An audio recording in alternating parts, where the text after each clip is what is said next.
Uno.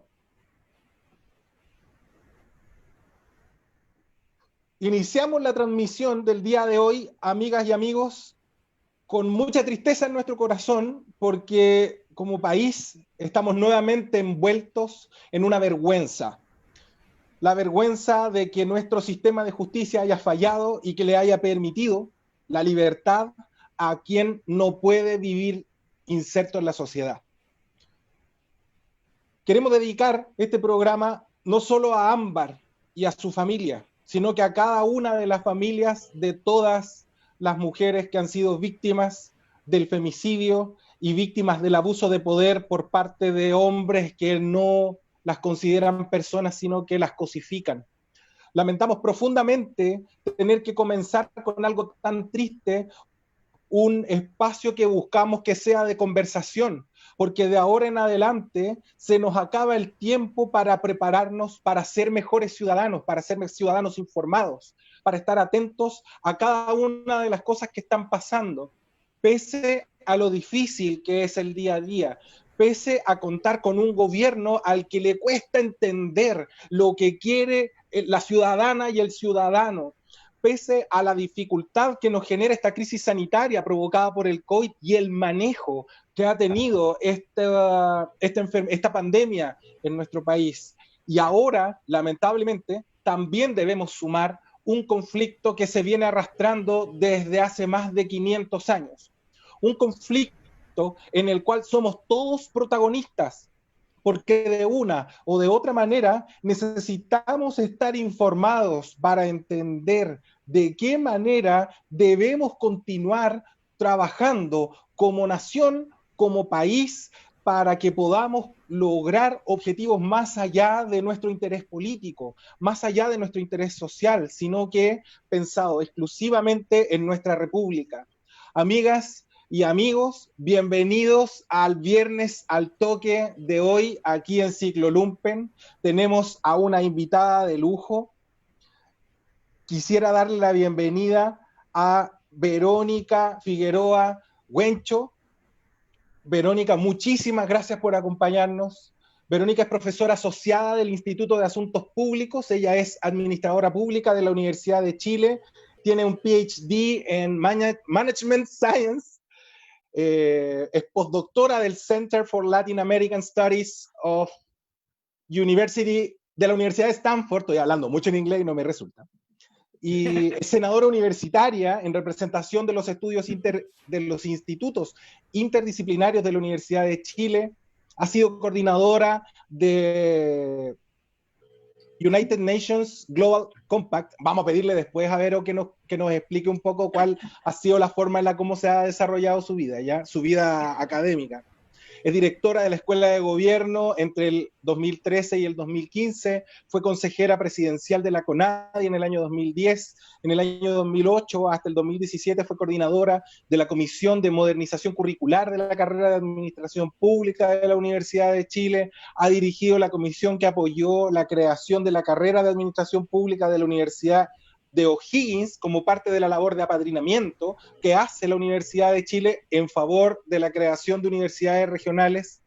Publica constantemente en revistas a nivel nacional e internacional. Su libro, Formulación de Políticas Públicas Indígenas en Chile, Evidencias de un Fracaso Sostenido, es ganador del premio Fondo Rector Juvenal Hernández Jaque del año 2013 de la universidad y ha presentado en la Feria del Libro en un montón de ocasiones, ha liderado, ha participado en calidad de investigadora en diferentes proyectos Fondesit, así como en proyectos que se han presentado y han sido financiados por el Banco Interamericano del Desarrollo.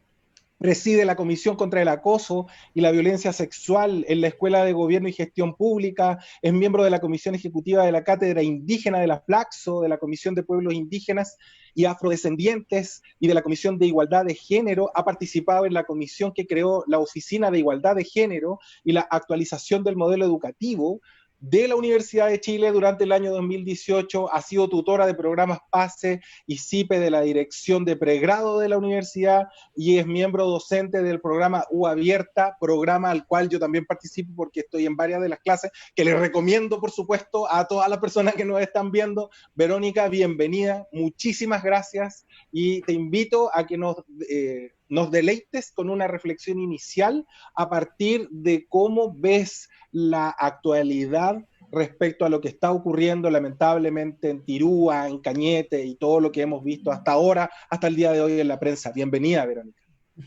Muchísimas gracias, Mari Mari con Pulamien, Mari Mari con Puchepu, Buenui, para quienes nos están escuchando, muchas gracias.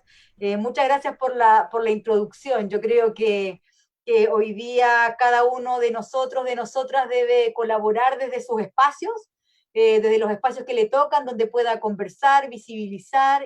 Para mí la Universidad de Chile ha sido un espacio donde poder intentar promover cambios, ¿no? Una universidad colonial, una universidad que ha servido un poco a la construcción de esta nación y que de alguna manera las evidencias de esa nación las estamos viendo, ¿no? En los hechos que ocurrieron este fin de semana, pero que tienen una larga data, ¿no? Sin duda aparece nuevamente como un síntoma, ¿no? De esta falta de atención adecuada, ¿no? De la responsabilidad que le compete al Estado en la relación con los pueblos indígenas.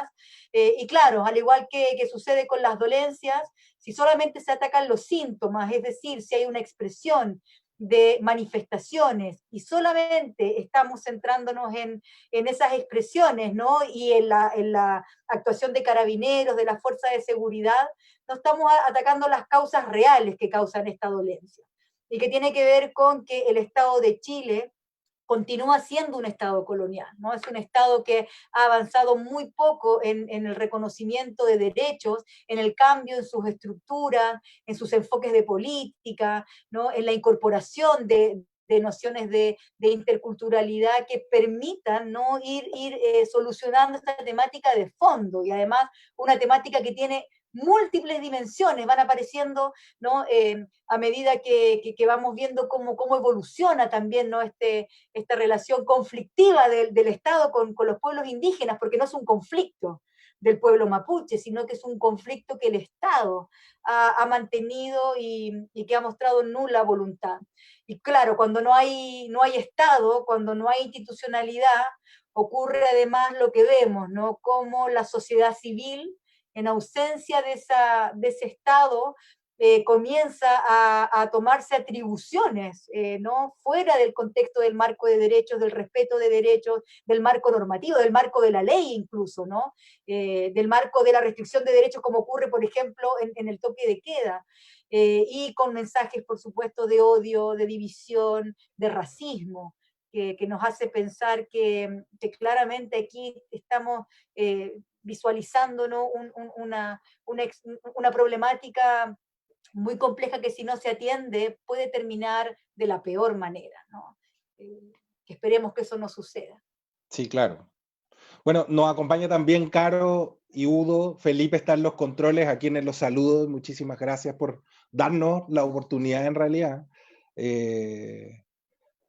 Vero, para mí es súper, tengo un montón de preguntas para hacerte, de hecho, lo notaste, con Verónica nosotros hemos estado hablando todo el día acerca de la dinámica que vamos a tener hoy día en esta conversación, porque son tantos los temas que tenemos que conversar, son tantas las cosas sobre las cuales la ciudadana y el ciudadano debemos reflexionar, porque todos somos hijos de un Estado que se nos impuso. Habemos personas que tenemos en nuestra sangre un montón de corrientes, un montón de ADN, ya para decirlo. Hoy día la ciencia ha concluido de que no existen las razas, porque ya hay demasiado cruce entre las que en algún momento fueron las corrientes por las cuales se llegó al Homo sapiens sapiens, que es la persona que hoy somos tú y yo y todos los que nos están viendo. Desde ese punto de vista es difícil responder con argumentos sólidos cuando la consigna es una falacia, cuando encontramos redes sociales que le brindan tribuna a ignorantes que tratan, cuando que ningunean el concepto mapuche. ¿Qué te dice a ti el tener a una organización llamada APRA que busca la paz en la Araucanía a la fuerza cuando salen con poleras y armas, o tenemos a un Sebastián Izquierdo que propugna a través de las redes sociales que los mapuches en realidad son un invento? Sí, yo creo que lo que muestra es que nosotros somos una sociedad mestiza que no quiere mirarse a sí misma como tal, ¿no? Y que eso tiene que ver mucho con los ideales que desde un principio, desde el nacimiento del Estado, se intentaron implantar, ¿no? A través de las distintas constituciones, a través de la creación de esta idea de nación, de una nación mirando, por supuesto, los ideales europeos y construida a espaldas de los pueblos y naciones preexistentes en este territorio, ¿no? Que incluso muy avanzado el siglo XIX, éramos todavía considerados, ¿no? por este Estado y por este conocimiento propugnado por este Estado como seres salvajes, ¿no? Como los bárbaros a quien había que civilizar, objetos de estudio expuestos, ¿no? Raptados desde las comunidades, expuestos, ¿no? Como objetos de conocimiento colonial en Europa, por ejemplo. Estamos hablando de un Estado que ha sido bastante eh, eh, no sé cómo decir la palabra, ¿no? Pero que ha tenido un tratamiento no solo no respetuoso, ¿no? Sino que ¿Cómo además no ser que ha ofensivo? atentado, ¿verdad? Que ha atentado contra esa identidad y ese ser indígena y lo que significa ser indígena. Ahora, tú hablabas efectivamente de las razas, ¿no? Si bien no hay razas, sí hay un racismo. Cuando hablamos de un racismo que se sustenta en una estructura colonialista, como es la que tenemos todavía en Chile, ¿no? Que se expresa en toda nuestra institucionalidad, en nuestro marco normativo, en nuestro sistema educativo, en la forma en la que se enseña respecto de los pueblos indígenas en los colegios, entendemos por qué, aun cuando, ¿no? El alto porcentaje, si en el fondo la casta o la élite blanca chilena es muy poca, el resto son mestizos, ¿verdad? Y un 13% aproximadamente que se autoidentifica como indígena. Entonces esa superioridad no está basada en las características físicas, no en un fenotipo, sino que está basada en el ideario de que efectivamente esta nación que ha fijado las reglas del juego en Chile, mira, ¿no? De manera subalterna a los pueblos indígenas y nos sigue mirando como inferiores y nos sigue viendo como inferiores, porque ese mensaje es el que se le ha transmitido, ¿no? Desde el nacimiento del Estado y los medios de comunicación, los espacios públicos, ¿verdad? Los espacios educativos han contribuido a replicar esa idea de nación. Por eso tampoco es menor, creo yo. Mira, ayer tenía una conversación con algunos jóvenes, algunas y algunos jóvenes, ellos me decían, nunca sabemos cómo hablar de los pueblos indígenas, cómo nos tenemos que referir, qué conceptos tenemos que usar, siempre estamos como, queremos contribuir, pero estamos temerosos. Bueno, eso tiene que ver con que, si bien, ¿no? Estamos muy presentes en la sociedad, seguimos invisibles, ¿no? De aquellos espacios que son importantes, que son los espacios donde se debaten las ideas, se toman las decisiones. Entonces todavía miran a los pueblos indígenas, ¿no? Con una distancia, con un desconocimiento. Hay ignorancia respecto de los pueblos indígenas. Y cuando hay ignorancia, eso ayuda obviamente a que los prejuicios y los estereotipos no solo se mantengan, sino que cuando ocurren situaciones como estas, ¿verdad? De legítima manifestación para que el Estado preste atención a los derechos de los pueblos indígenas, emerja con fuerza nuevamente esa idea de, ¿no? De denostar todo aquello que tenga que ver con lo indio, con lo indígena, con la morenitud, ¿no? Y por lo tanto tratamos de tomar distancia con este ser salvaje, con el que no me quiero sentir identificado o identificada. Tocaste un tema súper importante, Verónica, particularmente respecto a cómo hoy día nos relacionamos con las distintas comunidades indígenas. Chile es un país pluricultural y quien no lo reconozca es porque es un ignorante, insisto, hay que tratar las cosas como son y quien no se dé cuenta de eso, la verdad es que no fue a cuarto básico, no tiene estudios mayores a los de cuarto básico. Sin embargo, en efecto, para todos es un poco incómoda la forma en la cómo nos debemos relacionar. Desde tu punto de vista, ¿se infantilizan las cosmovisiones indígenas en Chile? Sí, y mira, y no tiene que ver con educación formal, ¿ah? Porque hay muchas personas que no han ido o no han terminado su educación formal, pero tienen la capacidad de comprender, ¿no? De empatizar, de querer aprender. Yo te mencionaba, yo desde la Universidad de Chile, una universidad que forma a la élite, que ha formado a la élite de este país, ¿no? A una élite que ha incidido en la toma de decisiones, a la élite económica, ¿no? A la élite que ocupa espacios de poder, lo que podemos ver ahí es que hay mucha ignorancia. Entonces, no tiene que ver necesariamente con conocimiento o con formación, ¿no? O estar en la educación formal.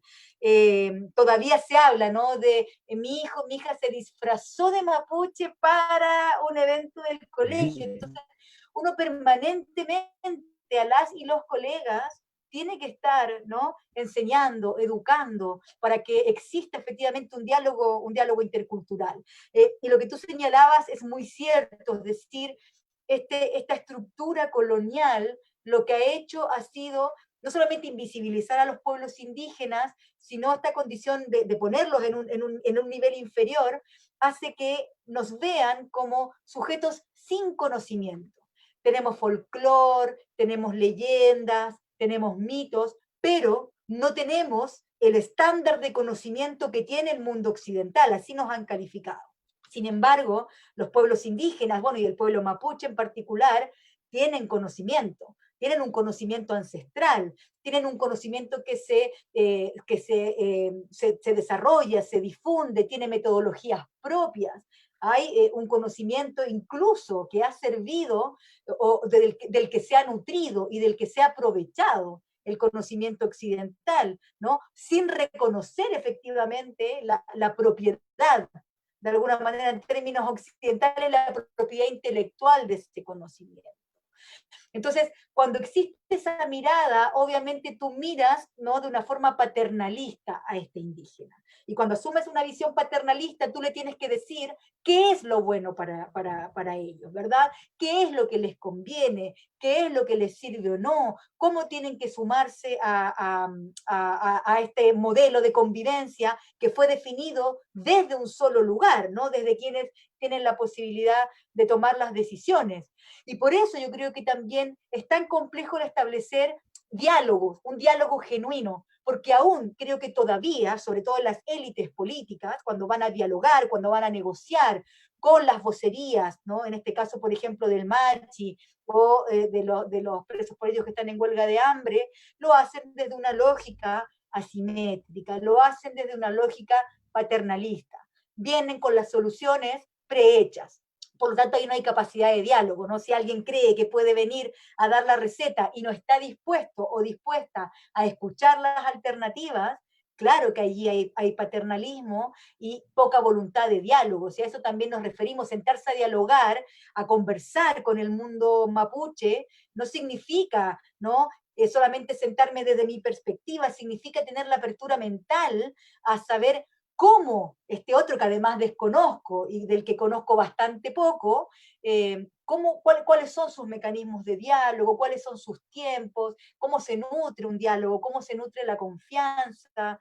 Y claro, si no existe esa voluntad genuina, es muy difícil avanzar y siempre nos van a ver como sujetos efectivamente inferiorizados, ¿no? Porque eso es lo que hace esta mirada, ¿no? Nos Sí, inferioriza, claro. no nos legitima como actores válidos para poder participar en igualdad de condiciones en las grandes discusiones, ¿cierto? Sí, claro. En las discusiones legislativas, en el propio proceso constituyente, en la definición, ¿no? De las políticas educativas, sanitarias, etcétera, del conocimiento del país, ¿verdad? Cuando se hacen mesas de innovación o convocadas por el Ministerio de Ciencia, Tecnología e Innovación, el mundo indígena no existe, ¿no? Porque para esa mirada occidental no tenemos la validez para estar ahí. Entonces hay mucho camino todavía, ¿no? que construir, que avanzar para una verdadera relación intercultural, ¿no? No basada en la asimetría, sino en un diálogo igualitario y genuino, ¿no? Eh, ¿Tú, tú crees, Vero? Ah, perdón, Caro, ¿tiene una pregunta? ¿No? Vale, no, vale, vale. No estoy con un retraso, así que me avisan.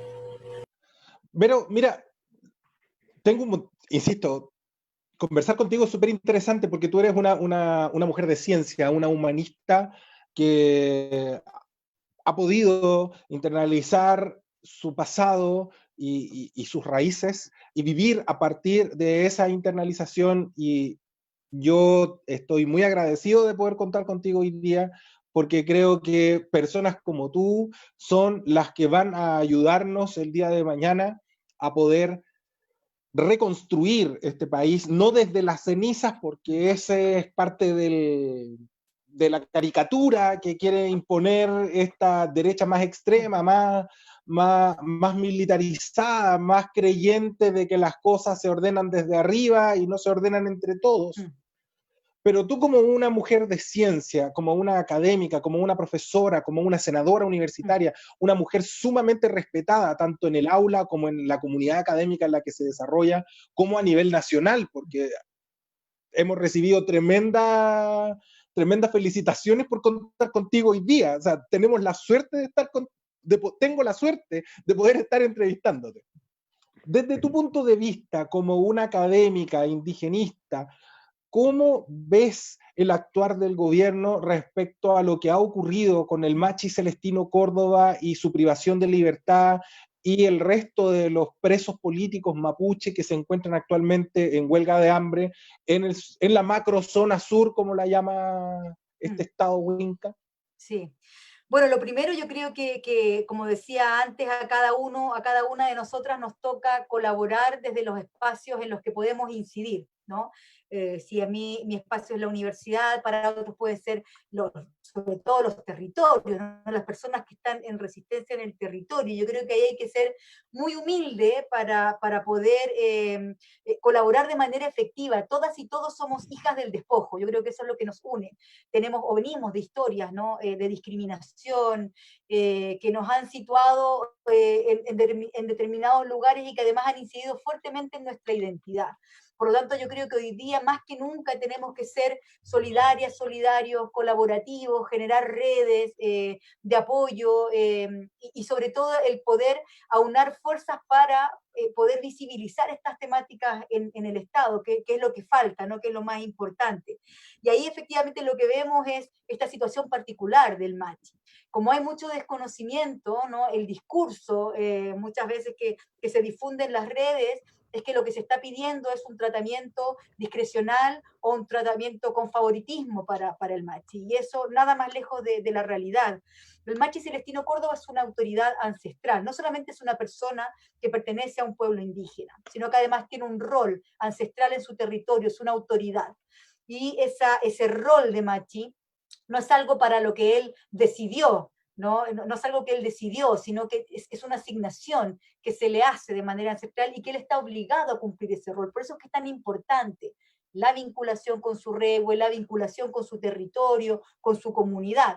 Y al estar privado de libertad, él no está cumpliendo ese rol y no solamente le afecta a él física y espiritualmente, sino que también afecta a su comunidad.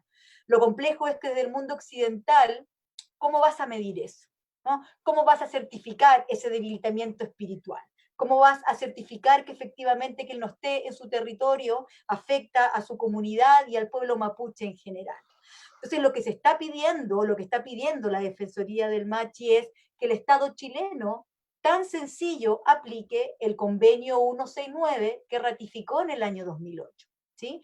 Es decir, ese convenio, imagínate, desde el 2008 a la fecha, que no ha habido, han habido prácticamente nulos avances, más allá de las consultas indígenas que establece el artículo 6, no se ha avanzado más. Entonces, lo que está pidiendo la Defensoría es la aplicación efectiva del artículo 10 del convenio 169 de la OIT, que señala que en el caso de los pueblos indígenas, los estados deben implementar sanciones distintas a las cárceles, a los regímenes carcelarios, y que en la identificación de sanciones debe reconocer las características sociales, culturales de los pueblos indígenas. Y dada esa figura, lo que se está pidiendo es que al menos parte de esa condena, son 18 años de esa condena, ha cumplido un poco menos de la mitad de la condena, que al menos 6 años, perdón, al menos 6 meses, y dado que además estamos en un contexto de pandemia, que pone otra dimensión también más compleja al análisis y a la salud del Machi, que al menos 6 meses pueda cumplir esa condena en su regla, ¿verdad? Haciendo la aplicación del convenio 169 de la OIT, pero también la aplicación de la propia Constitución política, ¿verdad? Que establece la posibilidad de su artículo 19 que se puedan cumplir penas en lugares distintos a las cárceles. Por lo tanto, lo que estamos viendo aquí es que, primero, de parte del Poder Judicial, de los tribunales, de los jueces, de las y los jueces, no hay capacidad de entender lo que significa la interculturalidad en la aplicación de las leyes, ¿verdad? Y por lo tanto, bajo esta lógica colonial de esta nación, siguen pensando y aplicando criterios occidentales, aun cuando el Colegio de Antropólogos ha certificado la calidad de Machi, es decir, han habido instancias que han permitido ese avance un poco en la interculturalidad. Pero por otra parte, vemos que el propio gobierno, ¿verdad? El Estado, que se expresa a través del gobierno de turno, desde el presidente, y este presidente que mandata a su ministro, persona de confianza que él nombra para el cargo al ministro del Interior, ¿verdad? Quien señala hoy día que él no está disponible, ¿no? Primero, para generar ningún tipo de negociación en esa línea o en esa vía. Entonces, cuando no existe esa voluntad política y se mezcla además con una visión sesgada del actuar de los jueces, por supuesto que tenemos inacción, ¿no? Tenemos que no están comprendiendo la verdadera dimensión del problema, con el riesgo consecuente de no solamente que el Machi, ¿no?, pueda morir, sino también los otros 26 presos políticos mapuche que están, los presos de Angol, que ayer iniciaron una huelga seca, y que eso podría derivar, por supuesto, de una situación dramática. Ahora también lo que llama la atención es cómo se empodera un ministro del Interior, ¿cierto? Cómo termina siendo el Ministerio del Interior quien lidera la política indígena, quien lidera la relación con las comunidades, cuando este es un problema político, no es un problema de seguridad, ¿no? No tiene que ver solamente con la mirada que le puede dar un Ministerio del Interior y Seguridad Pública, sino que tiene que ver con cómo, ¿no?, un gobierno es capaz de entender la multidimensionalidad de la temática. Y no puede haber solo un ministro del Interior asumiendo el rol de liderazgo, porque los lentes con los que se va a mirar van a ser esos. Y la única solución que haya eso es mayor contingente de carabineros, continuar políticas de militarización, continuar con la violencia, ¿no? Y además con instituciones que yo creo que conocen poco a los pueblos indígenas y que han tenido una relación además dramática con los pueblos indígenas, con resultados, sí, claro, como los que hemos visto, ¿verdad? Asesinatos absolutamente nefasto, ¿no? Y el asesinato, por supuesto, de Camilo Catrillanca, que demuestra además, ¿no?, esta intencionalidad del Estado de mentir no solo a la opinión pública, de mentirle al propio Estado, ¿no?, al que le debe cuentas. Por lo tanto, yo creo que no es solamente que aquí se tiene que hacer parte del ministro del Interior, sino que esto es un problema que tiene que solucionar el presidente y poner a disposición de esa solución a todo su equipo ministerial. Y no puede ser solamente que eso venga definido solo de manera paternalista o autoritaria, requiere sentarse en igualdad de condiciones con los pueblos indígenas, con las comunidades como actores legítimos, ¿no?, para poder hablar con voz propia y poder definir de manera conjunta cuál es la mejor solución para ello. Pero tocaste dos temas que para mí son bien importantes, porque escuchamos mucho quienes estamos insertos en el tema de la defensa y la promoción de los derechos humanos, y se escucha mucho también en la tele, en los medios de comunicación masivos, dos conceptos. El primero, la autoridad del Machi, y el segundo, la aplicación de este convenio 169 de la Organización Internacional del Trabajo, que no olvidemos, es una organización internacional surgida a través de un tratado internacional, tratado que al cual Chile se encuentra suscrito. Por lo tanto, cualquiera de los convenios que surjan de ella, que sean luego ratificados por Chile y que se encuentren vigentes, deben ser aplicados en Chile como ley, igual como la ley que nos entregó el 10%, igual como la ley que va a facultar a que tengamos cualquiera de los derechos que podemos ejercer hoy en día. Sin embargo, quisiera invitarte a que llegáramos a que lleváramos esta discusión a un punto más básico. ¿Qué significa ser machi? ¿Y qué significa que busquemos la aplicación de este convenio 169? Bueno, retomando un poco lo que Podría señalaba aportar un poquito, antes. Sí. podría aportar un poquito a la pregunta. Sí. Si bien es cierto, estamos hablando muy de lo puntual, ¿cierto? De lo que está pasando hoy en día en el tema de la Araucanía. Igual me gustaría un poquito para que la gente que está viéndonos pudiera tratar de conocer cómo viene este conflicto desde los años anteriores, ¿no? Y me gustaría también podernos meternos ahí un poquito, porque esto no viene en este gobierno, viene de muchos gobiernos atrás, y me gustaría que pues, pudiéramos hacer quizá un repaso, no sé si les parece a ustedes también, amigos, compañeros, porque claro, estamos viendo solamente hoy día un tema puntual y nos vamos viendo, pero la idea también es un poco conocer por qué viene esto, desde dónde viene, desde cuándo viene este conflicto y este problema. Y quizás, no sé, disculpa Manuel, pero quería quizás poner esa cuota así para hacer una línea como de tiempo para que la gente que nos está escuchando pueda también ir entendiendo lo que está sucediendo y por qué viene sucediendo.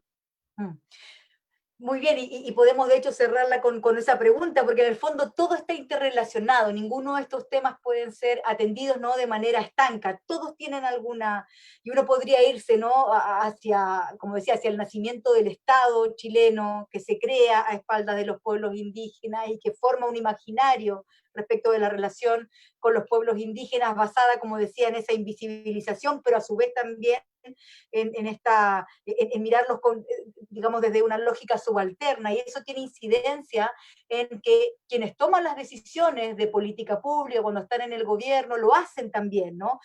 Dotados de ciertos prejuicios o de ciertas miradas. Y por lo tanto uno podría buscar desde el nacimiento del Estado las políticas que fue dictando, ¿verdad? Las políticas de colonización, las políticas de reducción de las comunidades, ¿no? Las políticas de entrega de títulos de merced para ir cuantificando la tierra indígena y por lo tanto haciéndola o reduciéndola cada vez más a los niveles que vemos hoy día, y esa política ha sido sostenida, ¿no? Y la institucionalidad no ha crecido a la altura. Un hito muy importante de la historia reciente es el Pacto de Nueva Imperial, ¿no? Que en dictadura, cuando surge la posibilidad, ¿no?, de un plebiscito y tener un gobierno democrático, el presidente, el candidato a presidente, Patricio Aylwin, suscribe un acuerdo que es sustantivo, ¿no?, y que hoy día los pueblos indígenas también utilizan como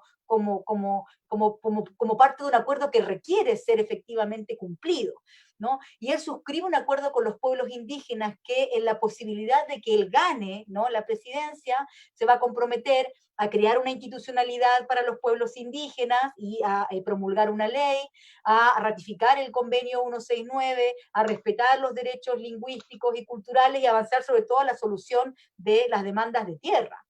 Pero claro, una cosa son las promesas y otra cosa es cómo ocurre la política, ¿no? Cuando estás en el ejercicio del poder y cuando asume la presidencia, ¿no?, de los partidos de la concertación en ese momento, claro, en esta lógica de la transición y de avanzar hacia mayores niveles de gobernabilidad, la promesa de Patricio Aylwin finalmente termina en la promulgación de la Ley 19.253. Él forma una comisión, la Comisión Especial de Pueblos Indígenas, la CEPI, y esa comisión trabaja junto con otros actores, ¿sí?, del mundo eclesiástico, académico, empresarial, un proyecto de ley que termina siendo la ley indígena. Pero claro, cuando se crea la institucionalidad, es bien interesante, pero cuando se crea esta institucionalidad, la ley, y crea la CONADI, ¿no?, y le entrega a la Corporación Nacional de Desarrollo Indígena la solución de los litigios de tierra, ¿verdad?, de las demandas territoriales legítimas que tienen las comunidades, y define un mecanismo muy complejo, porque en el fondo mercantiliza la demanda de tierras, ¿no? Se la asigna a un fondo de tierras y agua, que de acuerdo a la ley 19.253, en el artículo 20b, dice que la CONADI debe, ¿no?, solucionar los problemas de tierra vía compra de tierra. Y eso te genera una situación compleja, porque muchas de las tierras que están siendo demandadas por los pueblos indígenas están en manos de empresarios, de latifundistas, que no necesariamente quieren vender. Y por lo tanto, cuando la CONADI empieza a aplicar la ley, ¿no?, y a propender a la ampliación de la tierra indígena, como lo establece la ley, empiezan los cuellos de botella, y empieza a no resolverse esa demanda en los tiempos que esperan las comunidades. Y mientras tanto ven cómo se degrada la tierra, cómo explotan los recursos, cómo usurpan territorio ancestral, ¿verdad? Y por lo tanto eso genera una mezcla donde comienzan en el gobierno de Eduardo Frei Ruiz-Tagle los primeros movimientos, ¿sí? Y las primeras, sobre todo los primeros movimientos que empiezan a cortar caminos, ¿verdad? A incendiar maquinaria, pidiendo, ¿no?, tratando de visibilizar ese problema del Estado. Y lo que vemos es que desde el gobierno de Frei en adelante, y sobre todo en el gobierno de Frei, que fue la reforma procesal, lo que ocurre es que comienzan a judicializarse las primeras demandas. Recordemos que incluso en el gobierno de Frei fue el famoso conflicto de Ralco, ¿sí?, la construcción de la hidroeléctrica de Endesa, con no mucha inversión de capital extranjero en territorio indígena, ¿no? Y por lo tanto las movilizaciones se van acrecentando porque no hay respuesta.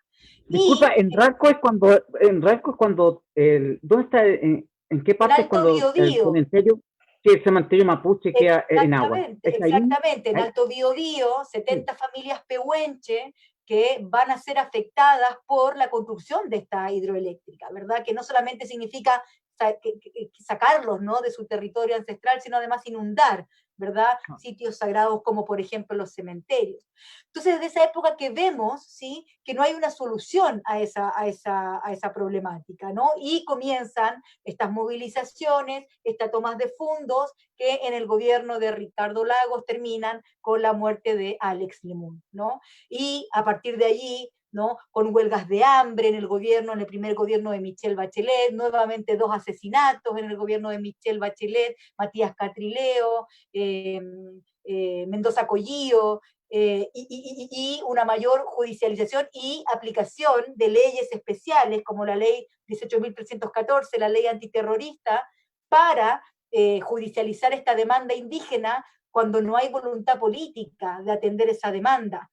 Toda esa mezcla, ¿no?, que se viene de alguna manera cocinando, ¿no?, primero durante toda la historia y luego con mucha fuerza en las últimas décadas del retorno a la democracia, por supuesto que van a terminar en situaciones como esta, ¿no? Cuando no hay respuesta a las demandas, cuando vemos que hay un mayor conocimiento de los derechos de los pueblos indígenas, cuando el marco internacional ha avanzado en el reconocimiento de esos derechos, y todo eso presiona a un Estado que es incapaz de identificar, de tener la voluntad de generar los cambios necesarios, de adecuar su institucionalidad, de dar cabida a la representación política, de generar cambios en su sistema jurídico para reconocer derechos colectivos, y todo eso es lo que vemos hoy día. En el fondo, el Machi Celestino lo que está demandando en cuanto a autoridad ancestral es que se reconozcan los derechos colectivos de los pueblos indígenas, y él, en cuanto a autoridad ancestral, en cuanto Machi, ¿sí?,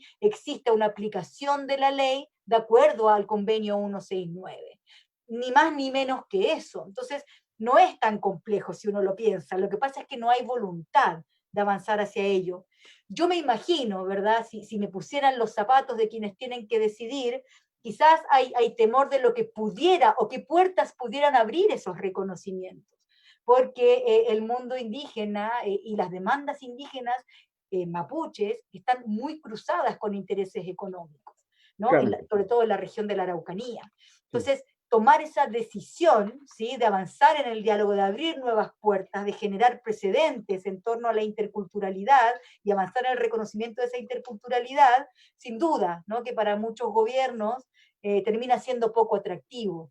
Y yo creo que un poco estamos enfrentando eso, pero además con un gobierno que exacerba una vez más la lógica de la violencia, la lógica de continuar con la represión, de dar una respuesta desde este rol del Criminalizando, en Estado, definitiva. criminalizando absolutamente, utilizando su monopolio de la fuerza y de una manera desmedida, con las consecuencias que estamos viendo hoy. Entonces, cuando yo digo que aquí hay una responsabilidad del Estado, porque muchas personas dicen, oye, pero ya, olvidémonos, ¿no? Dialoguemos, sentémonos frente al otro, Arreglémoslo a la que es buena. muy difícil, ¿no? Es muy difícil eso si el Estado no asume su rol, si el Estado no genera los cambios estructurales. Esa no puede ser una dimensión que asuma solamente el pueblo mapuche. El pueblo mapuche está esperando que por fin el Estado cumpla sus promesas, sus compromisos, ¿no? Y hemos visto a todos los gobiernos que van teniendo una política indígena, que dicen vamos a hacer un proyecto de ley para reconocer a los pueblos indígenas. No hay reconocimiento. Vamos a hacer un proyecto de ley para crear un ministerio. No hay ministerio. Vamos a implementar consultas de acuerdo a los estándares del convenio 169. Consultas absolutamente fraudulentas. Entonces, cuando no hay confianza, ¿cómo vas a sentarse si ese diálogo no trae propuestas concretas? ¿No? Claro. Hay un tema sumamente de confianza, ya los mapuches ya no confían en el pueblo chileno, y eso está sumamente claro. Ahora también, el tema de conversación, que el Estado tenga que hacer una conversación, tiene que hacer conversar con muchos mapuches, ¿no? Porque los mapuches no son solamente una persona, sino son muchas organizaciones mapuches que están en el diálogo con todas ellas para poder llegar a entablar alguna buena conversación. Y también, como tú dices muy claramente, económicamente, yo creo que si no podemos, si queremos un pacto político, pasa por lo económico, porque el tema es recuperar territorio, y el territorio está por temas que tiene Luxic, ¿sí? ¿O no? Que son temas de las forestales. Luxich, porque podemos hablar, hay un montón de nombres ahí dando vueltas. Claro, por eso, pero se puede conversar muchas cosas, pero si no tenemos ese territorio, pasa por un tema muy económico. Y ahí yo creo que ahí es el gran conflicto del gobierno turno, creo yo. Sí, claro. Y además, mira, si tú le agregas ahí desde los años 80, ¿no? Cuando Fondo Monetario Internacional, Banco Mundial daban las recetas, el consenso de Washington, y Chile se sumó de manera muy entusiasta, ¿no? A todas estas reformas estructurales, a hablar de esta disciplina fiscal, de que el Estado retrocediera, de dejar al mercado, porque el mercado se autorregula y asigna recursos, y por lo tanto el sector empresarial, el sector privado surge como un actor no solamente económico, sino que también es un actor político, ¿no? Hoy día tiene capacidad de influir, tiene capacidad de generar redes, de movilizar recursos para que se aprueben determinadas leyes, ¿no? Que van en su beneficio. Y lo que vemos, claro, es que esos recursos no son los mismos de los que disponen las comunidades indígenas, ¿no? Recursos comunicacionales, recursos para movilizar grupos, recursos para poner temas en agenda, para poder llegar a ciertos círculos económicos. En Chile, además, las redes son muy importantes, ¿no? ¿En qué colegio estudiaste? Ni siquiera en qué universidad, a qué facultad de ciertas universidades fuiste, y todo eso genera redes. Y los pueblos indígenas hemos estado fuera, no solamente excluidos de esas redes, no hemos tenido acceso a esas redes. Entonces, hay una simetría que impide que las demandas indígenas puedan instalarse de manera sostenida. Y claro, solamente aparecen cuando surgen estas situaciones, ¿no? Cuando el Estado no está, cuando tienen que manifestarse, y finalmente nos quedamos nuevamente con la idea de que son violentistas, que son terroristas, que no quieren dialogar, y no es así, ¿no? Sino que hay toda una historia detrás de despojo territorial, de ocultar nuestra cultura, de no permitir de ninguneo. Que no permite que vivamos nuestra cultura en los espacios públicos, ¿verdad? Nuestra lengua hablada solamente en los espacios del hogar, en los espacios privados, castigadas, ¿no? La comunidad de historia mapuche tiene un libro, ¿no? De violencias coloniales en el Gualmapu, y cuando uno lo lee, y es la historia de nuestras abuelas, no es la historia de nuestros tatarabuelos, de nuestras abuelas, de nuestros abuelos, ¿no? Violentados en los colegios por hablar su lengua, con su pelo, con su vestimenta. Entonces, el Estado se valió de múltiples espacios para incorporar forzadamente a los pueblos indígenas, al pueblo mapuche. Y eso lo vemos hoy día, ¿no? Entonces, por eso digo que para hablar de confianza, para hablar de diálogo, hacen falta muchos otros requisitos, y ahí aparece el proceso constituyente como una oportunidad muy importante de por fin instalar en ese nivel de discusión política estos temas que han sido, ¿no?, levantados por los movimientos indígenas de los 90 y que podrían hoy día, ¿no?, transformarse en acuerdos de convivencia formales. Y de ahí la invitación, digamos, esa no solamente tiene que ser responsabilidad de los indígenas, que estemos promoviendo la agenda intercultural, plurinacional, tiene que ser de toda la sociedad. Y yo creo que ese Bueno, es el desafío que tenemos hoy día.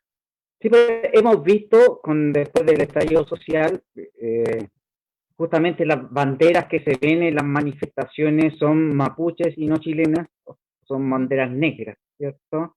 Y yo creo que hay un tema, quizás como diría Gabriel Salazar, es el reconocimiento de los guachos, que se sienten mucho más cercanos al pueblo mapuche que al pueblo chileno. Puede ser un concepto que lo plantea él, ¿cierto? Eso es bueno. Y también ver quizá algo positivo de lo que sucede, de lo negativo que está sucediendo hoy en día en la Araucanía, es que justamente existe la opción en octubre, en poquito tiempo más, en poquitos días más, de que podamos construir una sociedad mucho mejor e inclusive también, ¿no? Creo yo. Absolutamente, sí. Ahora, yo te diría que a propósito de mirar el vaso medio lleno, ¿no? Y que nosotros como pueblos también estamos dispuestos a eso, lo que vemos es que hay una mayor sensibilidad en la población, ¿no? Las encuestas miran o demuestran cómo cada vez más, sobre todo las y los jóvenes, ¿no? Sensibilizan más con las demandas indígenas, las conocen, hay un amplio apoyo a avanzar hacia un Estado plurinacional, hacia reconocer derechos lingüísticos, ¿no?, a que el Estado reconozca su deuda con los pueblos indígenas. Entonces, allí yo creo que tenemos un elemento bien importante que viene a reforzar las demandas de los pueblos indígenas, pero yo diría que el desafío es cómo hacemos que salte de esa sensibilidad social a una decisión política, ¿no?, que se transforme efectivamente en una transformación estructural, ¿no?, institucional a partir de la Constitución. Y yo creo que un poco vamos hacia allá, hay mayor identificación con esta lógica de la resistencia mapuche, de entender que gran parte de esta población que habita este territorio es pobre, ¿no?, que somos de alguna manera víctimas de un modelo económico, de una restricción de derechos, de un pobre ejercicio de derechos, la gente está para sacar su 10%, ¿no? Cuando ya hay una ley que la autoriza, nos encontramos con que estamos que la FP defina si la acepta, si la rechaza. La gente está cansada de eso, ¿no? Y en el mundo indígena, además, de que toda esa falta de derechos no, tiene una dimensión además identitaria, étnica, ¿no?, histórica. Y yo creo que todo eso hace un escenario bien interesante para que estas manifestaciones, ¿verdad?, de violencia que podemos ver, del uso excesivo de la fuerza, en el desalojo de los edificios públicos, que hemos visto estos últimos días, se transforme en una vía que legitime una discusión institucional, ¿no? Porque la respuesta a esto no puede ser exacerbar aún más los ánimos, sino más bien tiene que ser, aquí hay una oportunidad de por fin avanzar en la construcción de una sociedad intercultural que genere las condiciones para una mejor convivencia, ¿no? Si el Estado dispone de la institucionalidad, no tiene por qué haber manifestaciones no institucionales, ¿sí? Si el Estado diera cabida a las demandas mapuche, no tendría por qué haber manifestaciones de otro tipo. Si en el fondo la respuesta es, no están los canales, no están los espacios, ¿no? No existen las leyes, no hay reconocimiento de derechos. No está la voluntad haciendo la raya para la suma, pues no hay voluntad y no ha habido voluntad desde que se le ocurrió que era un buen término la pacificación de la Araucanía, porque ahí incluso lo que ahí intentaban en realidad era más una limpieza étnica que un real encuentro entre aquel país que estaba recién cimentando sus raíces y esta nación que nos ha acompañado y que vive en estas tierras desde antes de que Chile existiera. Ahora bien, ya auspiciado por el Mercurio, ¿eh? Auspiciado por el Mercurio en la auspiciado por el Mercurio, por supuesto. Pero, perdona que te interrumpa, me queda una pregunta, porque creo que estamos todos de acuerdo. Aquí hay un problema gravísimo, un problema que esperamos que se le pueda poner coto, que pueda terminar de una vez por todas con este reconocimiento que buscamos que tenga a través de este ejercicio único en su tipo, llamado Convención Constitucional, Asamblea Constituyente, como queramos llamarlo. Desde tu punto de vista, ¿cómo partimos? ¿Cómo comenzamos esta transición de esta cantidad de perdones que debemos pedir a lograr centrar la agenda política en entender que somos un Estado plurinacional y que el pueblo nación mapuche debe estar preponderantemente presente? Bueno, ahí obviamente la discusión de los escaños reservados, que todavía está por definir, entrar al área chica, ¿no? Se acordó la idea de legislar, pero lo que está hoy día en el Senado discutiéndose es, bueno, ¿cuántos? ¿Cómo? ¿Mediante qué mecanismos se van a definir esos escaños reservados? Y las indicaciones que han hecho llegar varias de las organizaciones indígenas es que se defina por el peso demográfico de los pueblos indígenas, es decir, que si somos casi un 13% de la población, esa misma magnitud debiera de reflejarse en la convención constituyente. Esperemos que haya convención constituyente 100% no elegida por la ciudadanía. Y estamos hablando de que haya de 18 a 21 escaños, ¿no? Para que los 9 pueblos que están reconocidos en la ley, además del pueblo Selknam y el pueblo Chango, que están en proceso de reconocimiento, puedan escoger a sus representantes de acuerdo a sus propias realidades, sus propias culturas, ¿verdad? Sus propias dinámicas territoriales, claro. Por lo tanto, estamos hablando de una proporción de esta convención constitucional donde va a haber una minoría de pueblos indígenas, pero al menos va a estar presente en esa discusión. Y yo diría que el gran desafío es cómo este grupo de constituyentes indígenas logra, ¿no?, instalar en la agenda de la convención estas temáticas, porque recordemos que las y los otros constituyentes se van a elegir por las reglas de los partidos, ¿no?, y los espacios que los partidos y los lineamientos que los partidos incluso den en torno a esta temática.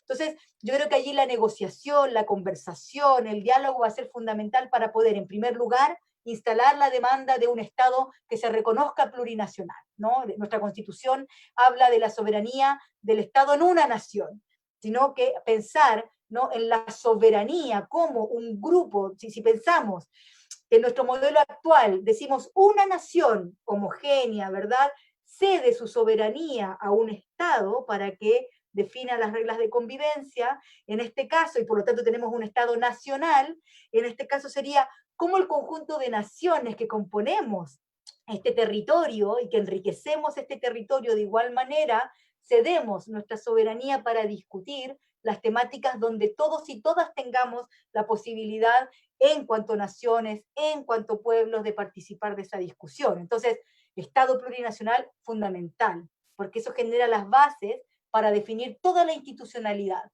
¿no? Nuestro ejercicio a la libre determinación, nuestro ejercicio a la autonomía, que se respeten nuestros derechos lingüísticos y culturales, y por supuesto el reconocimiento adecuado en la Constitución de nuestro carácter de pueblo. Son elementos que deben quedar en la Constitución, ¿no?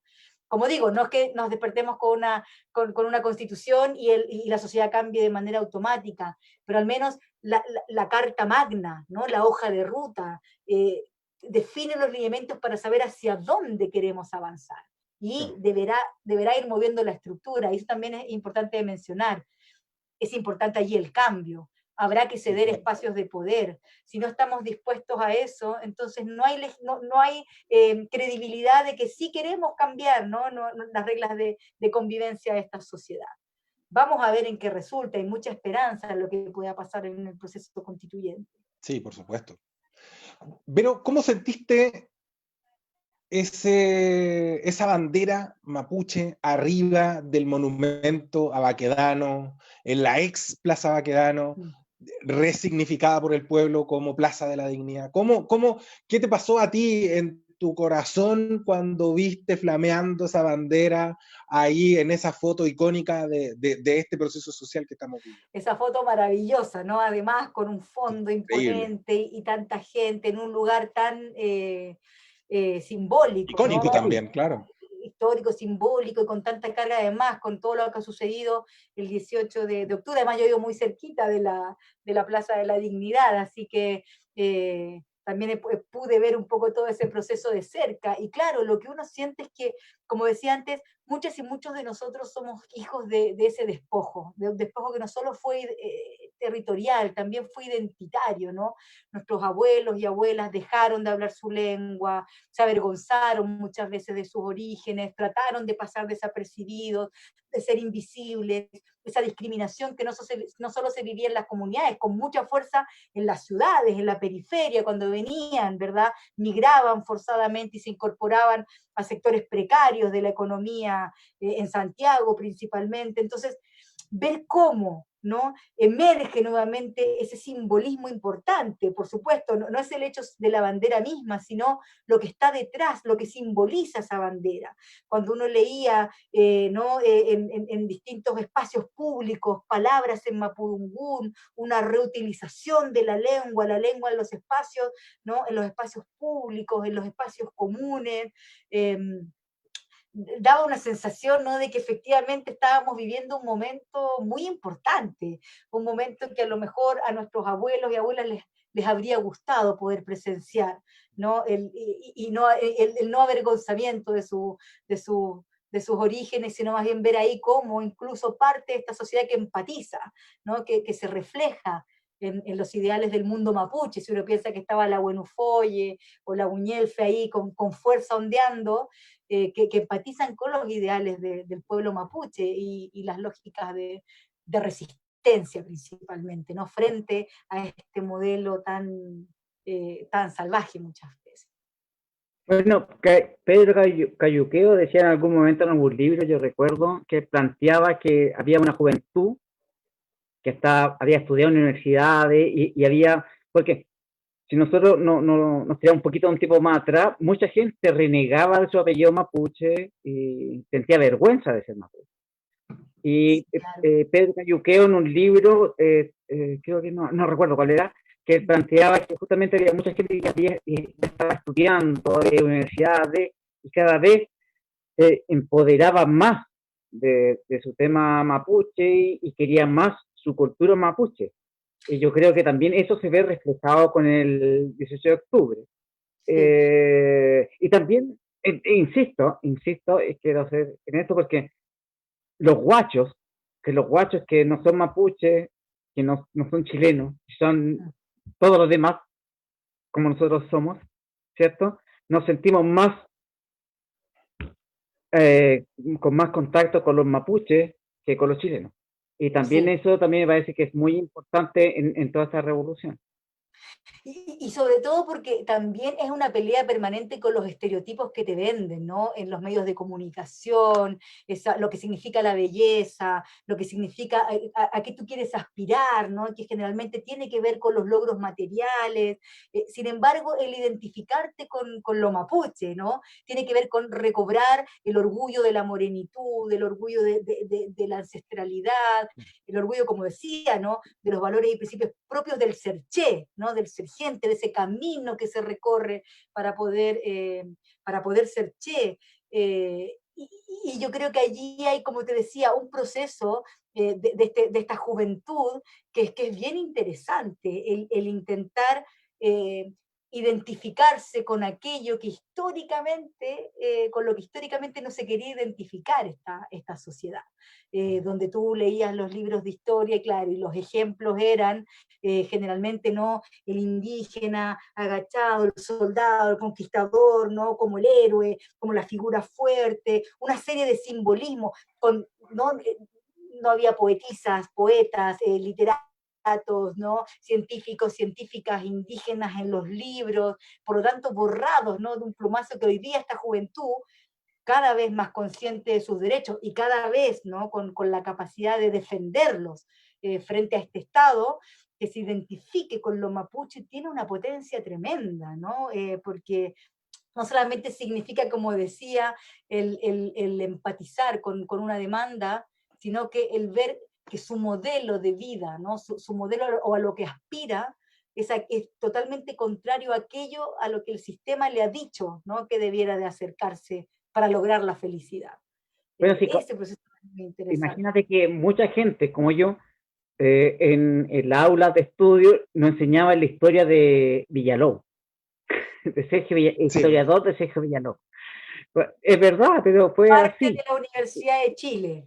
Y eso es ¿Cachai, no? parte, Entonces, por nos supuesto. creamos con esa idea y ahora viene como todo esto, como devolverla. Y por eso es tan importante qué están leyendo, qué leen en las carreras de historia, en las carreras, pero no solamente en las humanidades o en la filosofía o en las ciencias sociales, cómo se forma, ¿no? A las ingenierías, a las ciencias desde una perspectiva intercultural, para poder favorecer ese cambio. Si seguimos leyendo, ¿no? Estos argumentos arcaicos, recalcitrantes, reaccionarios, por supuesto que la ciudadanía va a creer que allí hay una voz. O sea, hasta hace muy poco tiempo atrás, Sergio Villalobos era una voz con autoridad para hablar en los medios de comunicación y usar espacios públicos, el propio espacio de la universidad.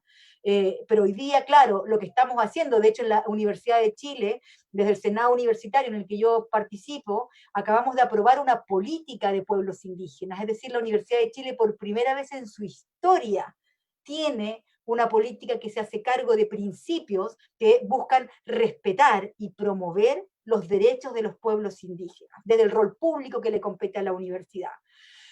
Los cambios no van a ser de la noche a la mañana, pero sin duda marcan un camino para que estas futuras élites que acceden a esa educación empiecen, ¿no? a romper este cerco de ignorancia y empiecen a avanzar en el reconocimiento, en el conocimiento de los pueblos indígenas y como decía antes, ¿no? A configurar nuevas formas de interrelación. Pero justo tocaste un tema que, de hecho, lo tenía aquí en mi torpeo para preguntarte, ¿cómo se vive el ser indigenista en la universidad? ¿Cómo tú como profe compartes con los alumnos de otras etnias? ¿Cómo se mezclan? Perdón, no, estoy usando una palabra muy, muy equivocada. ¿Cómo interactúan tanto entre sí como con el entorno? Qué tremenda noticia la que nos cuentas de que exista por fin una política de asociatividad. Sin embargo, ¿cómo era el antes de esta política y qué es lo que esperas hacia adelante? ¿O cómo poder implementar este tipo de políticas en otras casas de estudio? Sí, claro. Bueno, de hecho hay otras universidades que se nos han acercado y que quieren avanzar en la misma experiencia. Ahora, esta política, si uno la piensa, tiene muchos años de maduración. Hace mucho tiempo que personas, yo estudié en la Universidad de Chile y luego hice mi carrera académica allí, y para mí mi identidad indígena se ha convertido en el eje de mi quehacer académico y de la labor que yo cumplo dentro de la universidad en mis distintos espacios de investigación, en la docencia sobre todo, ¿no? Me encanta hacer docencia de pregrado porque allí además uno ve estas juventudes ávidas, ¿no? De poder conocer, y ahí hay un espacio de interculturalidad interesante. Y el estamento estudiantil ha sido fundamental. Los movimientos indígenas que existen dentro de la universidad, las organizaciones, han contribuido a remecer un poco a la universidad. Entonces, esta política que acabamos de promulgar en el Senado es esfuerzo, ¿no? triestamental de estudiantes, de funcionarios y funcionarias indígenas y de académicos y académicas indígenas. Ahora, tuvimos un largo trayecto allí porque al principio había mucha resistencia, ¿no? De qué significaba tener una política de pueblos indígenas, significaba que la universidad iba a retroceder al pasado, que queríamos la premodernidad, hubo que romper muchos esquemas, muchos prejuicios del mundo académico, del mundo de la ciencia. ¿sí? Que dentro de su lógica metodológica, cartesiana y racionalista, no logran comprender qué significa, ¿no?, el conocimiento y los derechos de los pueblos indígenas. Entonces, tener esta política es un tremendo logro, yo diría que es un acto de reparación, ¿no?, para nuestros ancestros y ancestras que seguramente estuvieron en la Universidad de Chile haciendo aseo en sus pasillos, limpiando las salas, borrando pizarras, ¿sí? Pero cómo la universidad hoy día se repiensa a sí misma y cómo las futuras generaciones de indígenas, pero también de no indígenas, se van a beneficiar de una mirada intercultural, ¿no? Porque aquí no se trata de acciones de discriminación positiva, se trata de utilizar el espacio de la universidad como una entidad que tiene, que es un actor de poder. La universidad tiene opinión, genera, puede tener una posición, etcétera, cómo genera las instancias para promover una nueva ciudadanía, ¿no? La Universidad de Chile, como universidad pública, se debe a la sociedad y debe resolver problemas de su tiempo. Bueno, aquí tenemos uno que es urgente de atender, que es la de los pueblos indígenas. Entonces, hay mucha, hoy día, expectativa, esperanza. Estamos felices de ser la primera universidad en el país en tener una política de este tipo. Y aprovecho de hacer la invitación a las otras casas de estudio a que cuenten con nuestra colaboración para poder avanzar en esa línea. Yo creo que el trabajo colaborativo es la base para todo, ¿no? Los individualismos no sirven en este ámbito, en el ámbito de los pueblos indígenas. Debe hacerse de manera colaborativa, y como te decía, en el caso de la política indígena no es una prerrogativa del estamento académico. Sin la sabiduría de tantos y tantas funcionarias que tiene la universidad que son indígenas, sin ese kimun, no podríamos haber hecho una política indígena. Tengo una consulta, perdón, Verónica, y en ese contexto en el que la universidad se puede observar, o en algunos territorios se puede observar que hay una conciencia, hay un cambio en la mentalidad, ¿cómo se puede hacer dialogar, llevar este diálogo a los territorios cuando se ven este tipo de noticias que vemos que son realmente no hay un equilibrio entre lo que tú nos comentas acerca de estos avances que hay a nivel académico y lo que se ve en los territorios, donde en realidad es un abismo en lo que hace, o sea, existe comunicación dentro del ambiente universitario, puede incluso algunas organizaciones que dialogan con el gobierno, que pueden llegar a sentarse en algún momento, pero lo que vemos en los territorios es algo que está completamente fuera de ese foco. Entonces, ¿cómo la universidad llega, o cómo la discusión que se da en los ambientes universitarios, los ambientes más doctos, por decirlo de alguna forma, puede llegar a los territorios y hacer una intervención que nosotros podamos ver? Yo sé que no puede ser de aquí a mañana, pero que se pueda ver, o sea, sabemos, que este es un problema que lleva muchos años. Ha llegado a instalarse esta discusión ahora favorablemente en ciertos círculos, ¿ya? Como de más poder, podríamos decirlo de alguna forma. Pero efectivamente esa comunicación con los territorios que son pobres, que están abandonados, que están desprovistos de todo tipo de representatividad, ¿cómo llegamos? ¿Cómo llegamos nosotros, que estamos un poco más empoderados de estas, tenemos sitios de discusión, etcétera?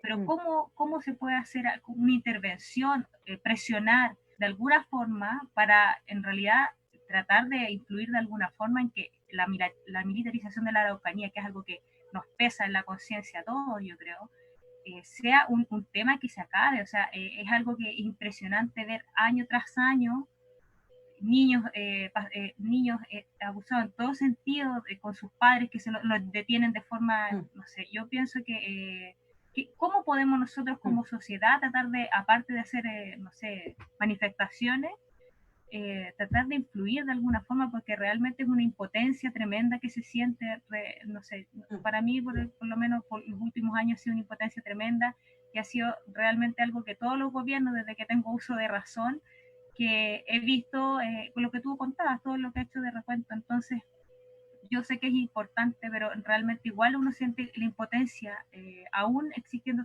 estos diálogos que se dan ahora, y no sé cuál ha sido cómo puedes verlo tú como un avance o cómo podemos llegar a hacer algo que sea más, no sé, como sentirse menos impotente respecto al tema. Sí. A uno le gustaría, claro, que los cambios fuesen, imagínate, la Universidad de Chile tiene 177 años de existencia y 177 años pasaron para tener de esta élite intelectual que tuviera una política de estas características. Yo creo que hay que ponernos al servicio, ¿no? Y así lo hemos entendido nosotros. Desde la universidad hemos sido las personas indígenas las que hemos intentado moverla a tratar ciertas temáticas, a abrir sus puertas. Cuando fue el asesinato de Camilo Catrillanca, nosotras, un grupo, ¿no?, de personas indígenas de la universidad, promovimos que hubiese una charla, un conversatorio, ¿no?, en la universidad, como un lugar de poder para darle voz al papá, ¿no?, a don Marcelo Catrillanca, que pudiera hablar, que se pudiera expresar. Y había mucho temor de llevar adelante esa conversación, ¿no? De lo que podía pasar, de las consecuencias, a propósito de lo que decíamos de la ignorancia, que no es atributo de la educación formal. Yo creo que la universidad se tiene que poner al servicio de los pueblos indígenas, de las necesidades de las comunidades, ya sea prestando espacios para que tengan voz, ya sea visibilizando sus demandas, ya sea intentando presionar por el avance en derechos, y sobre todo porque hoy día más también jóvenes están accediendo a la universidad y están volviendo a sus territorios, y están generando cambios importantes en sus territorios. Entonces yo creo que allí la lógica de las redes es fundamental. Estas y estos jóvenes que vuelven a sus territorios, ¿no? Con conocimiento, con acceso a nuevo conocimiento, y lo ponen al servicio de sus comunidades, no pueden tener un trabajo aislado. Nosotros como universidad tenemos que estar a disposición de ver cómo vamos movilizando esos recursos, ¿verdad?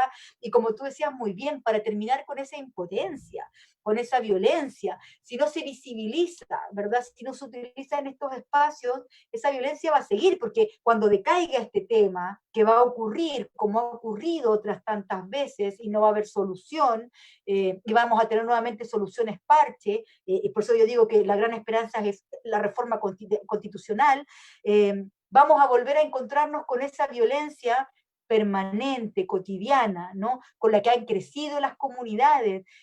A mí me ha tocado escuchar muchas veces a varios líderes, ¿no?, jóvenes, liderazgos indígenas que hoy día tienen un rol importante en sus comunidades, pero que crecieron viendo esto, ¿no? Crecieron viendo cómo allanaban sus comunidades, crecieron con la rabia, ¿no? Creciendo viendo la injusticia.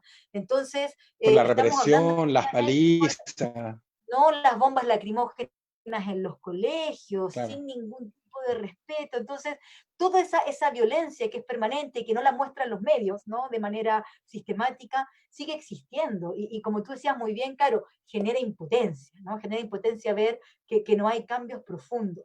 Yo espero, como decía, que experiencias como estas, ¿no?, que claro, a lo mejor las mira y parecen elitistas, ¿cierto? Ya, la Universidad de Chile tiene una política, pero en el largo plazo puede generar o contribuir a generar cambios. Esa iniciativa, con otras, ¿no?, en las leyes, con avanzar en mayor representación política, en dar voz a los territorios, podemos ir construyendo una sociedad con una mejor convivencia, ojalá en el mediano plazo, ¿no? Cuanto antes mejor, pero hay que iniciar ese camino tan necesario, ¿no? Tengo una pregunta que nos llegó, dice así, de Roberto Carrasco pregunta, si el Estado es el gobierno de turno, y el gobierno de turno son los partidos de todas las camas, y esos partidos de pe a pa, y los partidos de pe a pa han sido cooptados por el poder económico de las 6 familias que les dan el pulso, el ritmo y la melodía, ¿con quién se piensa dialogar? Pues sí, ese es un tema interesante, porque hoy día cuando se habla del debilitamiento del Estado, también ese debilitamiento del Estado, ¿no?, que se ha retrotraído, un Estado subsidiario, un Estado que ha dejado actuar al mercado y por lo tanto un poder económico con mucha fuerza, viene acompañado también de una deslegitimación de muchas instituciones, entre ellas los partidos políticos. Es más, lo que pudimos ver en el 18 de octubre y con los movimientos era que los partidos no tenían ninguna capacidad de controlar al movimiento, aun cuando quisieran aparecer y firmando, ¿no?, acuerdos, cero capacidad, que el acuerdo nacional, cero representatividad, ninguna legitimidad frente a la ciudadanía. Y por eso es que también ha habido resistencia que la elección para la convención constituyente se haga a través del mecanismo de partidos, porque sabemos que allí hay intereses de otro tipo. Entonces, nuevamente creo que esta es una oportunidad de avanzar hacia a un fortalecimiento de las instituciones representativas, de los poderes del Estado, de la institucionalidad pública, y entre ellas, por supuesto, instituciones como los partidos políticos. Y sobre todo cuando en el último tiempo vemos que, dado esa retracción del Estado y esta interrelación de redes que muchas veces desconocemos o agenda, digamos, la influencia del mundo económico en el mundo político, es tremendo, ¿no? Digamos, los sectores productivos, los sectores económicos son actores de poder, son actores con capacidad de incidir. Si uno mira las discusiones en las comisiones de la Cámara de Diputados, por ejemplo, del Senado, el mundo empresarial es un permanente invitado a que dé su parecer, a que diga su opinión, aun cuando la ley puede ser de un ámbito que pareciera absolutamente lejano, ¿sí?, a ese sector. Se les consulta porque son sectores importantes, ¿verdad? Y permanentemente estamos mirando qué dice el empresariado, ¿no? Cualquier situación se les entrevista, ¿no? ¿En qué están discutiendo la Cámara Chilena de la Construcción, no sé qué, ¿no? El empresariado, los gremios. Entonces, claro, cuando vemos que hay agendas allí o lobbies que, si bien se intenta regular a través de la ley, todavía vemos que existe cuando se dictan leyes, ¿no? Prácticamente, ¿no? Los empresarios dictan la ley de pesca, entre otras, ¿no? Casi el articulado copy-paste. Por supuesto que tenemos que desconfiar de los partidos políticos, absolutamente, ¿no? Toda la razón, que es difícil tener confianza en ese escenario, ¿no? Sí, claro. Y es tremendamente complejo porque hoy día, además, bueno, lo que está ocurriendo con el pueblo nación mapuche es uno de los factores que estamos viendo como estresores de la realidad nacional. Tenemos una pandemia, tenemos una crisis de legitimidad en la que se cruza con los intereses del pueblo nación, pero que al mismo tiempo hay varios que son independientes porque hay muchos otros aspectos en los que el Estado actual de Chile es un Estado deficiente. Salgámonos de la concepción del gobierno de turno, salgámonos de la concepción de la representación parlamentaria, hablemos del Estado como este contrato, como este acuerdo de voluntades que busca ayudar a quienes somos nacionales de él a cumplir con nuestros objetivos, a cumplir con este objetivo denominado bien común como conjunto de condiciones sociales para que las personas se puedan desarrollar, cuestión que no se da, y cuestión que no se da en tantos aspectos que uno se pierde de repente en el norte. ¿Cómo ¿Cuál es tu reflexión, Vero, a partir de los puntos de partida? ¿De qué manera los territorios pueden hacerse parte en estas discusiones? ¿De qué manera podemos empujar el cambio para que no solo venga una nueva constitución? Perdón, yo voy por la opción de que se apruebe el cambio de la Constitución y que se apruebe por una convención constitucional compuesta solo por ciudadanas y ciudadanos, ojalá con cuotas para los pueblos indígenas, pero ¿cómo empujamos ese cambio? ¿Cómo ayudamos? ¿Cómo somos articuladores de llegar a ese futuro que buscamos lograr? Sí. Me gustaría hacer una acotación, disculpa, una acotación. Me gustaría, cuando hablemos de pueblos, estamos hablando igual del pueblo mapuche, igual hay varios pueblos originarios en Chile, ¿cierto? Sí, y claro, que también no son tomados en cuenta y también tienen un tipo de represión. Y eso, me gustaría que estamos así. El tema hoy en día, lo que estamos conversando hoy, el tema mapuche, pero me gustaría también que no los dejemos a ellos afuera, a los demás pueblos originarios de Chile. Eso. Absolutamente, sí, claro, yo decía, son 9 pueblos. Lo que sucede es que, como la política pública generalmente para poder gestionar tiende a homogeneizar Sí, al objeto, o en este caso a los sujetos de la política, claro, la mirada siempre del mundo mapuche, porque del 100% de la composición de pueblos, el 80% es mapuche, ¿no? Y luego de allí ya nos saltamos a un 7% ya Aymara, Rapa Nui, por lo tanto, claro, las proporciones y como el mundo de la política pública, además, las corrientes, ¿no?, con las cuales se estudia la política pública son basadas en cuantificaciones, en magnitudes, en la estadística, como la madre para tomar todas las decisiones.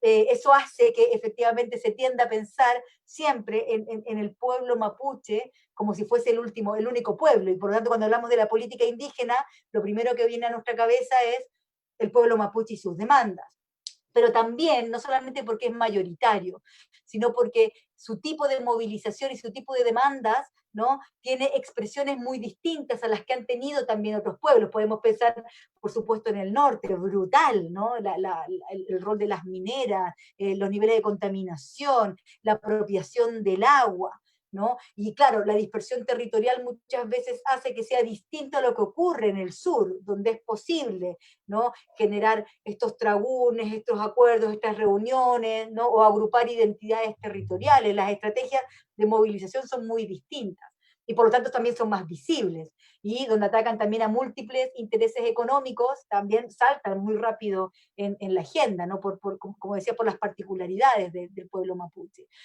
Pero bueno, eso mismo, efectivamente, ¿no?, esa mirada de pueblo es la que nosotros queremos avanzar en el proceso constituyente. Y ahí hay liderazgos territoriales que han emergido. Yo miraría la figura de Adolfo Millambur, ¿no?, el alcalde de Tirúa, como un líder lafkenche, un líder tradicional, que fue un actor clave, ¿no?, con el mundo lafkenche en la ley de borde costero, y por supuesto los liderazgos que han surgido de diferentes loncos en los territorios, en grandes reuniones, tragunes que se han hecho, ¿no?, de hace mucho tiempo atrás, pero sobre todo después del 18 de octubre, donde han surgido acuerdos, donde hay contenido, donde se ha avanzado no solamente en establecer demandas, sino en generar propuestas. Entonces yo creo que ahí hay una información muy rica que hay que leer, que hay que poder divulgar, que hay que poder utilizar para poder encauzar la discusión, y por supuesto dar voz, ¿no? Yo no puedo atribuirme una vocería de mi pueblo. Yo estoy hablando desde el lugar que me compete como mujer mapuche, de la ciudad, desde el espacio de la universidad, como una forma de ir contribuyendo a generar cambios.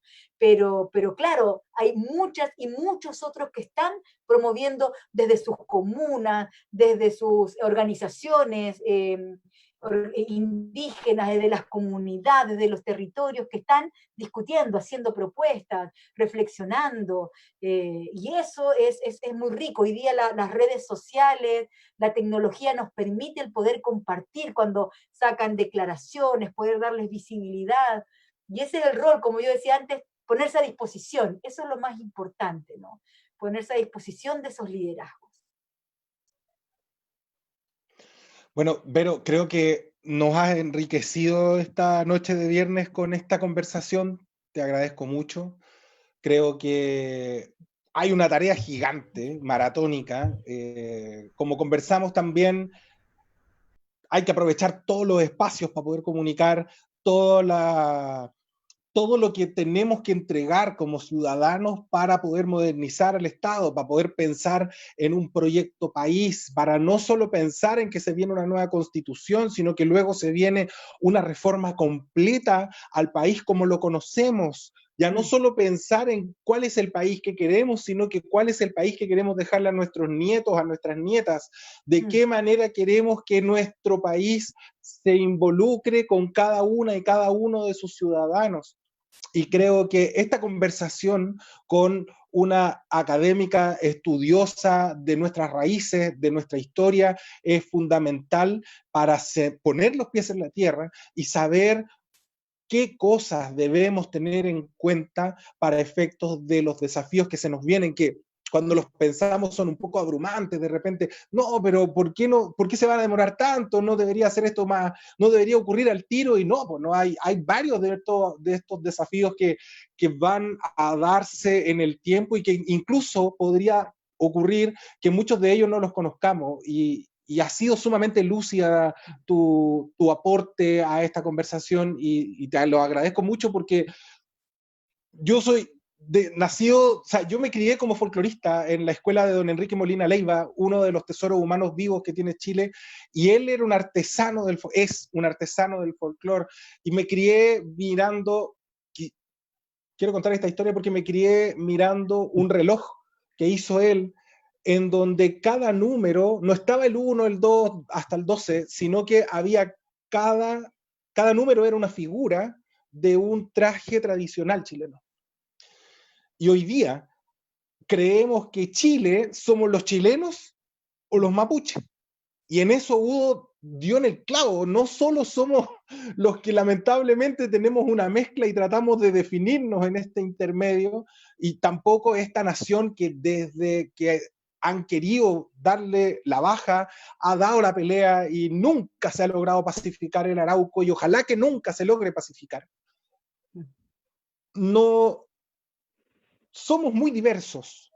Aquí quiero llegar a que somos tremendamente diversos, a que este canal, por ejemplo, un canal que busca empoderarnos, empoderar a cada una y a cada uno de reflexión, de análisis, de punto crítico, de respeto hacia ese punto crítico, independiente de que estemos o no estemos de acuerdo, que nos sirva para el día de mañana poder en un almuerzo hablar sobre política y que la familia no se saquen los ojos entre medio, para poder hablar en una once con la abuelita, que la abuelita no venga y diga aquí los niños no hablan, sino que los niños también puedan tener la oportunidad de conversar, para que de una vez por todas acabemos con el prejuicio de que el mapuche es curado, y perdón por usar un lenguaje tan burdo, pero crecí en un montón de otros lugares escuchando ese tipo de cosas. Hoy día hablamos de que los mapuches son terroristas y son nuestros ancestros. Estamos hablando de las familias, de las comunidades que vivían antes de que entendiéramos lo que Chile era. Y tus comentarios han sido tremendamente iluminadores en ese sentido, y por mi parte te lo agradezco mucho, porque la divulgación del derecho, la divulgación de cuáles son las normas que nos rigen, de los acuerdos de voluntades que en realidad son estas normas, no tienen ningún sentido si no ponemos los pies en el suelo y decimos de dónde viene esto y cuáles son los actores que deben estar incluidos, que debemos estar incluidos en esta reflexión. Y en ese sentido, este canal es una herramienta para eso, y haber contado con tu participación hoy día, Verónica, ha sido tremendamente gratificante. Por mi parte te lo agradezco mucho. Espero que podamos contar contigo en otra oportunidad, porque como lo acabo de decir, hay mucho paño que cortar, tienen que pasar muchas cosas todavía, hay muchos aspectos en los que tenemos que ponernos de acuerdo, aun y cuando no estemos de acuerdo, y este tipo de reflexiones nos ayudan mucho. Así que, Verónica, te agradezco mucho tu participación. Bueno, yo nada, primero decir que es imposible hacer esta conversación si no hay quienes también estemos dispuestos a escuchar. Y en ese sentido yo agradezco la generosidad que han tenido de escuchar, de preguntar, de intentar saber más, y eso me parece fundamental. Yo creo que ojalá, yo pensaba, ¿no? A propósito, cuando te escuchaba recién, Manuel, si esta conversación se diera en la sociedad, si ustedes fueran el reflejo de la sociedad, personas como ustedes, pucha que sería tan fácil el poder avanzar, el poder generar cambio, porque es un lujo el poder conversar con personas que están dispuestas. Eres un indicto, un indicto. Y entonces así, es que somos muy guapos. Da gusto realmente el poder participar, dialogar, intentar persuadir, argumentar, y yo me siento muy, muy, muy honrada de que me hayan invitado hoy día a Ciclo Lumpen, a poder conversar de estos temas tan importantes, del rol que ustedes cumplen, ¿no? en las plataformas sociales, en las redes, de poner temas, de que la gente pueda escuchar, pueda aprender y nada, yo absolutamente a disposición, muy, muy feliz de seguir colaborando, compartiendo, por supuesto, porque, como decía antes, esa es la base, ¿no? Desde la humildad, desde la generosidad, desde la colaboración, desde la capacidad de escucha, del diálogo, es que vamos a poder transformar esta sociedad. Así que a seguir adelante nomás y vamos por ese proceso constituyente y vamos por esa nueva constitución. Yo quería decir dos cosas, no, tres cosas. Una nomás, una. No, pues, es que tengo ahí dos preguntas, entonces, o dos reflexiones de gente. Ya. Pero primero que nada, me parece muy lamentable lo que sucede en la Araucanía en este momento. Me parece muy lamentable lo que está haciendo el gobierno en este momento, porque se está tomando como al pueblo mapuche como en el patio de atrás. O sea, nosotros ya somos el patio de atrás de Estados Unidos y los mapuches son como el patio de atrás de Chile. Y justamente están buscando como un conflicto para generar quizá una unión política de las fuerzas más derechistas, para justamente para la convocatoria que viene en octubre. Ese es como, yo creo que puede ser. ¿Cachai? Entonces eso me parece conflicto porque estos están dejando que suceda esto, están provocando que siga sucediendo esto, para justamente llegar en octubre, quizá pensando ellos que van a llegar más fortalecidos a nivel político, para que no gane el apruebo y eso. Y eso me parece malo en el sentido de que, ¿por qué vamos a estar sufriendo una gente por solamente un interés político? Eso es una primera, es mi impresión. Ahora quiero dar dos comentarios que están acá en Facebook. Dice Carla Andrea, dice, ¿puede recomendar alguna metodología para trabajar en el territorio los mitos, prejuicios en torno a los pueblos indígenas? Esa una. Y la otra dice, para Manuel, dice, si el gobierno no respeta el acuerdo OIP 169, este incumplimiento está infringiendo penalmente y ser sancionado. Eso, y muchas gracias, Verónica. Y eso. Las dejo las cosas ahí en el aire. Muchas gracias. No, muchas gracias. Pues sí, mira, yo diría que más que recomendar metodologías y reproducir un poco estas lógicas coloniales, hay que ponerse, decía yo, a disposición de las comunidades, ¿no? Desde el respeto a las autoridades, el respeto de lo que significa, ¿no? La apropiación que ha ocurrido muchas veces del conocimiento, muchas personas que hacen tesis, investigaciones, pero que luego los resultados de esas investigaciones no se traducen en un beneficio para esas comunidades, ¿no? Por lo tanto, tiene que ver con cómo se respetan las estructuras de cada territorio, cómo se hacen, digamos, basadas en el diálogo, en la confianza, en respetar los tiempos, en respetar incluso el legítimo derecho que tienen las comunidades de no querer compartir su conocimiento. Yo creo que todos esos cambios también nos van a ir haciendo o modelando nuevas formas de hacer investigación, una investigación más respetuosa, ¿no? Esta investigación que sigue mirando a los pueblos indígenas como objetos de estudio. Y qué bueno que se haga esa pregunta, Carla, me parece que se llamaba, excelente que se haga esa pregunta, que algo le remece y le dice que es necesario generar nuevas aproximaciones, así que nada, instarla que siga trabajando en esa línea, y como decía, sobre todo muy respetuosa de las comunidades y de sus autoridades y de su conocimiento. Bueno, en lo que me toca a mí de la pregunta, la verdad, Dagoberto, el incumplimiento cuando se trata de funcionarios públicos no es penalmente perseguido, podría ser constitucionalmente perseguido y podría ser un ejemplo lo que ocurrió con el ex ministro del Interior, Andrés Chadwick. Sin embargo, es uno de los aspectos que podría ser perseguido. Ahora bien, si ese incumplimiento, particularmente el incumplimiento del convenio 169 de la OIT, generara un efecto perjudicial que pusiera en riesgo la vida o que de frentón acabara con la vida, ojalá que no, por supuesto, de alguno de los comuneros, de las personas que hoy día actualmente se encuentran siendo en condición de presos políticos mapuche, ahí podríamos estar hablando de una responsabilidad de carácter penal, pero para que opere esta responsabilidad de carácter penal tienen que utilizarse las instituciones propias del Estado, en este caso, que es ejercer la acción penal ante el tribunal correspondiente. Oye, perdón, para terminar, una última reflexión. Hay un músico que a mí me gusta mucho, se los dejo, se llama Jorge Tito Drexler. Fernández. ¡Oh, qué polémico! No, este es un músico uruguayo llamado Jorge Drexler. Y tiene una canción particular que se llama Movimiento. Y dice varias frases que debemos tener en cuenta, porque nos sentimos dueños de la tierra, y nos sentimos dueños del lugar en el que estamos viviendo, cuando en realidad importa súper poco si acaso somos los dueños o no somos los dueños. Somos una especie en viaje, no tenemos pertenencias, tenemos equipaje.